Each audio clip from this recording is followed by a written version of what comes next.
In the 1980s, Gregor Mendel conducted studies that discovered the basic principles of genetics using garden variety pea plants. Why peas? Well, there were many varieties. They came in distinct forms, and they allowed him to have controlled matings. It's through this that we see his legacy. Heritable factors that we now call genes, and an understanding of how those genetic informations assort independently and segregate through meiosis to create unique combinations in our offspring. At the time, Mendel's theory was pretty basic. Each parent will put into their sperm or egg a single set of instructions for building eye color, skin color, height. The law of segregation was derived from following a single character, recognizing that while there are 2 copies of each gene, only 1 copy would be carried by the parent's sperm or egg, and that the offspring is getting half of mom's info and half of dad's info. And therefore, every child would receive 2 copies. The physical manifestation of that trait would depend upon the 2 copies of the gene inherited. Mendel used the word homozygous if they were undisputed instructions, both copies agreeing on the same feature. Heterozygous was his term for when you got 2 different sets of instructions. Using his garden peas, he was able to track traits with distinct alternate forms. Pink flowers versus white flowers, smooth versus wrinkly peas. He used what's known as true breeding varieties. These were homozygous plants that, when self-pollinated, would produce the same variety just like their parents. And then he would take those true breeding plants and cross them to result in a hybrid or mixed offspring and examine which traits appeared and how often. So using a true breeding plant that, when self-pollinating, produced a purple flower each and every time, and crossing that with a true breeding white-flowered plant, Mendel found all the offspring exhibited purple flowers. They appeared to obtain their traits from a single parent, and so Mendel concluded that some features were more dominant than others. When he crossed these hybrid plants, he saw in their second generation the re-emergence of the original white trait. These factors were then hidden but not deleted. Mendel had to adjust his theory to reflect the difference between alleles present and the physical manifestation, and so he used the terms phenotype and genotype to denote these differences. Genotype referred to the actual genes that an organism inherited. Was it undisputed instructions for purple flowers, or an allele for purple flowers and an allele for white flowers? Phenotype he used to describe the physical appearance once interpreted by ribosomes and proteins. How did that genetic instruction manifest in the outside world? So we can see here the differences between genotype and phenotype. In the F1 generation, all the offspring were purple. They exhibited purple flowers. But if you did a genetic screen, you would discover that they were all carriers of both the purple trait and the white trait. And when we look at this at the second generation, we can see a recurring theme that the purple, as long as one set of instructions coded for purple flowers, that was exhibited, suggesting dominance, and in the absence of purple, the white trait could be expressed. So it's important to point out here the same phenotype can have distinct genotypes. Just as you can't judge a book by its cover, you cannot intuit the genes based upon physical appearance alone. Mendel had stumbled upon something, the principle of dominance, how some alleles are always expressed and others are only exhibited if the dominant feature is absent. The dominant trait was therefore denoted with a capitalized letter. So we can see a doubly dominant, homozygous dominant with the capital T's, or a heterozygous carrier dominant, one big T, one recessive allele. The convention is the capital letter will always appear first in the sequence and thereby mask the effect of the secondary allele. The dominant trait would be recognized as the one always expressed, even if only one copy were inherited. An example of this is achondroplasia, a type of dwarfism that accounts for 70% of this physical manifestation. It occurs in 1 every 250 births, the result of a mutation in a growth factor gene. Recessive traits were denoted with lowercase letters. They would always appear second in the sequence, and recessive features would only ever be expressed if you got two homozygous recessive instructions, if the dominant allele were absent. An example of this is albinism. Understanding inheritance patterns allows us to predict outcomes between any genetic pairing. Scientists use Punnett squares as a way to predict the outcome of any particular cross or breeding experiment. Because when you set up the parental contributions as a grid-like form, you create a summary of every possible genetic combination. When looking at a cross, we can see one parent on the left side of the square with the other on the top of the square. And we are foiling the combinations, looking at the first letters of each combination, the outer letters outside of the cross, the inner letters of the cross, and the last two letters of each parent to create and fill in the blanks for the inside combinations. This is known as a monohybrid cross because we're looking at just a single trait and comparing the two alleles each parent might drop, generating 4 possible outcomes. Similar Punnett squares could be created for a dihybrid cross, looking at the likelihood 2 traits are inherited simultaneously, in which case we would then be considering 2 alleles per gene for a total of 4 traits from each parent, creating a 16-box square. To set up a dihybrid cross, you must first FOIL a parent's contributions themselves and then FOIL across the pairing. Trihybrid crosses, tetrahybrid crosses are also possible using the same format. And so Punnett squares allowed Gregor Mendel to anticipate the proportion of offspring that would have any particular trait. This also led him to experiment further on the hypotheses of dependent assortment or independent assortment. The idea here is traits should assort differently. Whether you get blonde hair or blue eyes should have no impact on whether or not you get freckles or tall genes because they're inherited on different chromosomes. In subsequent experiments, Gregor used pea plants that consisted of 2 particular traits. In this case, a yellow round pea and a green wrinkly pea. One was doubly dominant for both traits, one was doubly recessive for both traits. So when conducting your experiment, you have to know what to look for. Gregor used Punnett squares to anticipate what a positive dependent assortment analysis would be versus a positive for independent assortment.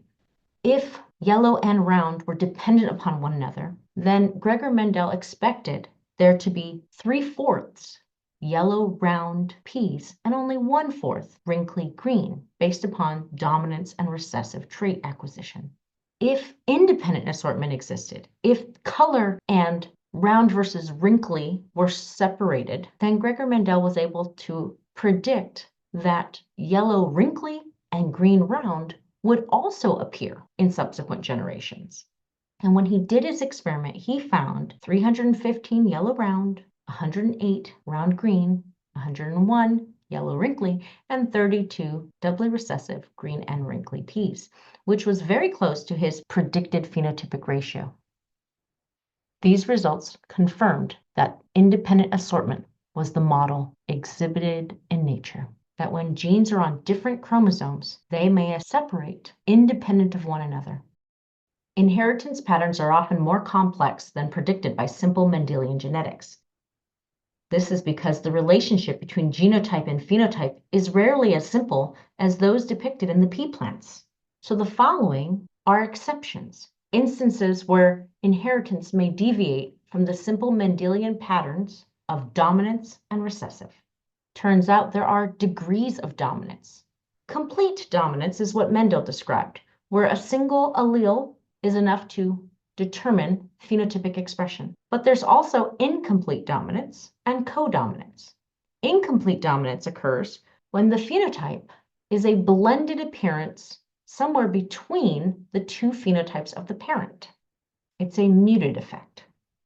In codominance, sometimes 2 dominant alleles might express equally, creating a bespeckled appearance. So here we have an example of incomplete dominance. The red is the dominant trait, but the resulting heterozygote is a combination of red plus white, and therefore a muted pink. Another exception is the occurrence of multiple alleles. This, in fact, applies to most of the human genome. For example, blood type. There are 4 phenotypes available in the ABO blood group system. Individuals that have blood type A could be AA or AO. Blood type B could be B or BO. A codominant expression of blood types A and B together, or the recessive blood type O combination. In this case, phenotypic expression alone is not enough for us to determine what the underlying genotype is. And it's interesting to note that the dominant alleles are not necessarily the traits most common in a population. Here we can see that in the United States, it's the doubly recessive O blood type that accounts for close to 50% of the population. Another exception is pleiotropy. This too applies to most genes. Pleiotropy occurs as an underlying mechanism wherein a gene has one protein, but that protein might have different effects or traits depending upon which cells and what time periods it is encoded for. One of the most widely cited examples of pleiotropy in humans is phenylketonuria. This disorder, known as PKU, is caused by a deficiency of the enzyme phenylalanine hydroxylase, which is necessary to break down the amino acid phenylalanine to tyrosine. A defect in this single gene will result in multiple phenotypes such as mental retardation, eczema, pigment defects, depending upon which cells and which thresholds of phenylalanine are reached in our patient. Another exception is polygenic traits. This occurs when a trait might be determined by 2 or more genes. In this case, it is a quantitative measure. The resulting phenotype occurs on a spectrum of continuous variation. The more genes you have that are dominant, the more you'll be to the higher end of the spectrum. The less genes you have that are dominant, the lower you will be on this spectrum. Some examples of polygenic traits include height, skin tone, intelligence. Here's an example of how these 6 genes associated with skin color can be combined and result in a total of 64 different pigment variations. As you can see, there's an additive effect based upon the number of dark or light alleles present. Another exception is epistasis. In this case, a gene at one location controls the expression of a gene at the other. For example, in Labrador retrievers and many other mammals, the coat color depends upon 2 genes. One gene determines the actual pigment of the fur, but another gene determines whether or not that pigment is deposited in the hair. Epistasis is often described as an on-off switch. Another exception are multifactorial traits. Sometimes the genetic component is just a predisposition, and environmental factors are required in addition to influence the phenotype. A good example of this are breast cancer genes BRCA1 and BRCA2. Having them can increase your likelihood of cancer, but you still need exposure to damage in order for the breast cancer to appear. We can also consider the argument of nature versus nurture in this multifactorial analysis. Taking a look at Jeffrey Dahmer's childhood, you will find that at an early age, he was a fun and active child who his father described as very exuberant. He liked to play with the kids and get together with them. These are not the characteristics of a serial killer who scientists say are born with genes triggering aggressiveness and sociopathy. But we know from history that when Dahmer moved to Ohio, he became shy and antisocial and then began collecting roadkill and dissecting it, and that those experiments led to him becoming a prolific serial killer down the line. And so the question is, how much of our presentation is the result of underlying genetics, nature, and how much of it is based upon environmental factors, nurture and circumstance? Another exception is genetic linkage. This is an exception to independent assortment. Genetic linkage refers to the acquisition of 2 traits simultaneously, and this can occur when those traits are on the same chromosome. Because the chromosome is what is assorting independently, and because the chromosome pairs are what are being segregated, these traits tend to be inherited together because they're located near each other. So we can see in the diagram here that genes 1 and 2 are linked because they're in close proximity to each other. And if that particular chromosome is inherited, they get all the traits embedded in that chromosome. But when we look at situation 2, we're looking at 2 separate chromosomes, and so they're not linked because one individual might get one of those chromosomes and not the other. Or in the third panel, we see 2 genes that are far apart from each other, and these would be considered not linked either because their likelihood of being inherited together are slim due to genetic recombination. And so we rely upon linkage maps, diagrams that show the relative location of a gene along a chromosome. And they show distances. Those distances correspond to the likelihood that a break would occur there and recombination would take place, shuffling those gene combinations. The key takeaway here is the further apart you are, the more likely you will be separated. And when we discuss sex-linked genes, we're referring to disorders or traits that are carried by a given sex chromosome, and so they appear more common in a particular gender.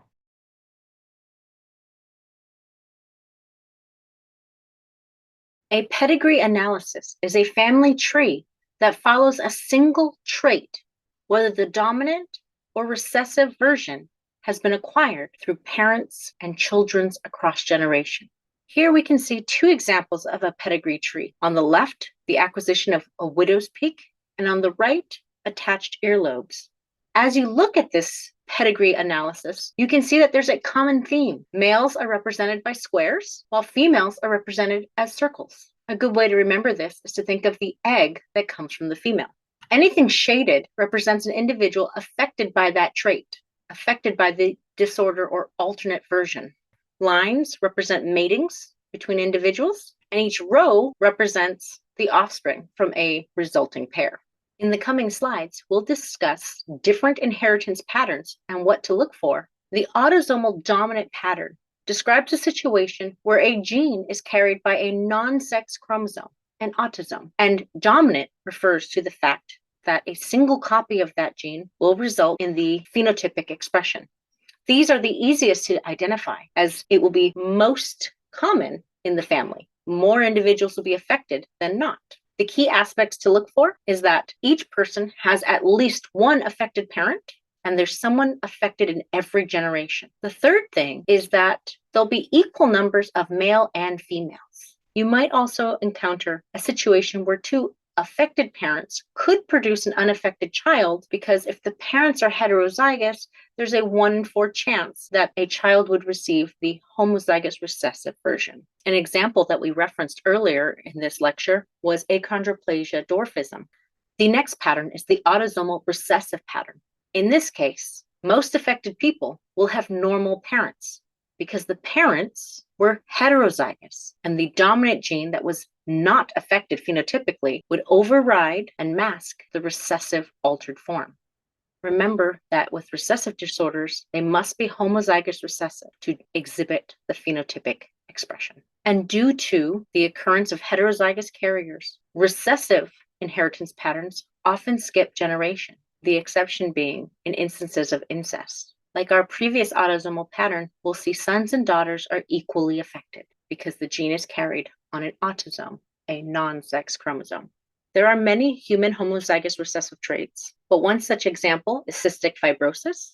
The next pattern is X-linked recessive. In this case, we're looking for a pattern that affects more males than females. And this is because sons will only get 1 copy of the X. They get the Y from dad. And so if the X carries the altered gene, that is what they're stuck with. Daughters are less likely to be affected because they will get 2 copies of the X. And there's a chance that the X that they express will not be the affected allele. Because it's recessive, we will also see that it typically skips generations. Here in the pedigree, you'll notice some of the circles are blue and red slashed. This is to depict that they're carrying the altered version of the allele, that they are heterozygous carriers.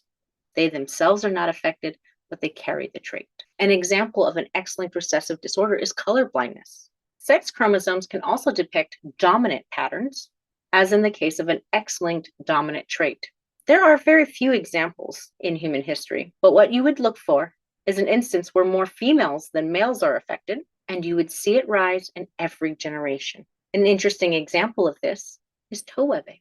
In theory, we could also have a Y-linked trait. It would neither be dominant nor recessive, as there's only one copy of the Y that gets passed down, we have no clear-cut examples to date. But if there were such an inheritance pattern, we would expect only the males to be affected, and it would arise in every generation.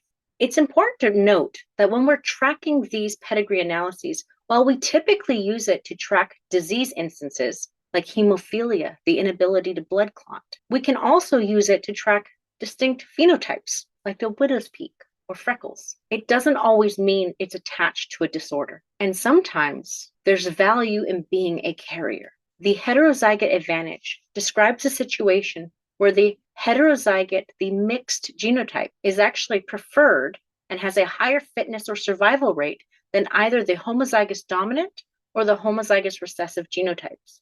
Not because it's necessarily better, but because of circumstance. The example that we have here is sickle cell anemia and malaria. In the United States, where there is no malaria, we see very little incidence of sickle cell anemia because individuals who acquire 2 copies of the sickle cell gene die in early childhood. If they carry 1 copy of the gene, they are less fit than the normal and typically have a lifespan of about 40 years. However, in sub-Saharan Africa, where malaria is rampant, we see individuals that are heterozygous for sickle cell anemia being the dominant and most successful phenotype. And the reason for this is because if they acquired the homozygous dominant form of 2 sickle cell traits, they would die within the first 2 years of life from sickle cell disease. It's not ideal. There's not enough oxygen passing through their blood, and so they die from multiple organ system failure. If they had normal red blood cells, like we do, they will also likely die because malaria is so prolific there, their likelihood of contracting malaria and dying from complications from that disease is relatively high within the first 5 years of their life. It's the individuals who have 1 good copy and 1 bad copy that have red blood cells that are half normal and half sickle shaped. This means that they have just enough oxygen to keep their body alive, but not enough oxygen in their blood to support the parasite. It's less than ideal, but it's the best they have under the circumstances. The heterozygote advantage describes a compromise.